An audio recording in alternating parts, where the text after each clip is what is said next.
తీవ్ర విమర్శలు చేశారు మంత్రి నాదెండ్ల మనోహర్. రాష్ట్రంలో జరుగుతున్న అభివృద్ధిని చూసి ఓర్వలేక కూటమి ప్రభుత్వంపై విష ప్రచారం చేస్తున్నారని మండిపడ్డారు. శాంతి భద్రతల సమస్య సృష్టించడానికి సోషల్ మీడియాలో తప్పుడు రెచ్చగొట్టే పోస్టులు పెడుతున్నారని ఆగ్రహం వ్యక్తం చేశారు.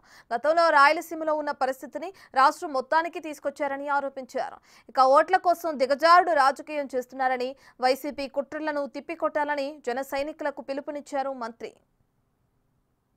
కోసం రాజకీయం చేసే వైఎస్ఆర్సీపీ ఈరోజు ఒక కొత్త ఆలోచనతో కూటమి ప్రభుత్వం ఏర్పడినప్పటి నుంచి అనేక ప్రాంతాల్లో రెచ్చగొట్టే విధంగా పర్టికులర్గా జనసేన పార్టీని టార్గెట్ చేస్తూ గత 3-4 నెలల నుంచి జరుగుతున్న అనేక సందర్భాలు చూస్తూ వచ్చాం. మనకి రేపటి రోజున సీట్లు పెరిగిపోతాయి, ఓట్లు వస్తాయి అనే దురాలోచనతో ఈరోజు వాళ్ళు చేస్తున్న ప్రచారాన్ని మనందరం కూడా జాగ్రత్తగా ఆలోచించి తిప్పికొట్టాల్సిన సందర్భం ఇది.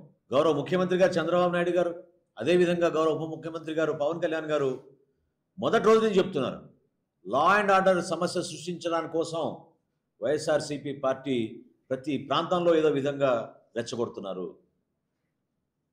సోషల్ మీడియాని దుర్వినియోగం చేస్తున్నారు, కావాలని కొంతమందితో పోస్టులు పెట్టించి చిన్న చిన్న సంఘటనల గురించి ఏదో ఫ్లెక్సీల్లో కొన్ని పొరపాట్లు, ఏదో యువకులు ఏదో ఒకరిపైన ఒకళ్ళు సరదాగానో లేకపోతే కావాలని రాజకీయ కక్షతోటో ఫ్లెక్సీలు దించుకుంటే దాన్ని కూడా దుమారం చేసి, లేదా క్షేత్రస్థాయిలో ప్రతి ప్రాంతంలో జరిగే పండుగ వాతావరణంలో ఊరేగింపుల విషయంలో సోషల్ మీడియాని ఉపయోగించి జనసేన పార్టీని, పవన్ కళ్యాణ్ గారిని టార్గెట్ చేస్తున్న విధానం ప్రతి ఒక్కరు కూడా ఆలోచించాలి. దీని వెనక చాలా స్పష్టంగా ఒక కుట్ర ఉంది. కుట్రపూరితమైన రాజకీయాలు చేస్తున్నారు వైఎస్ఆర్సీపీ నాయకులు.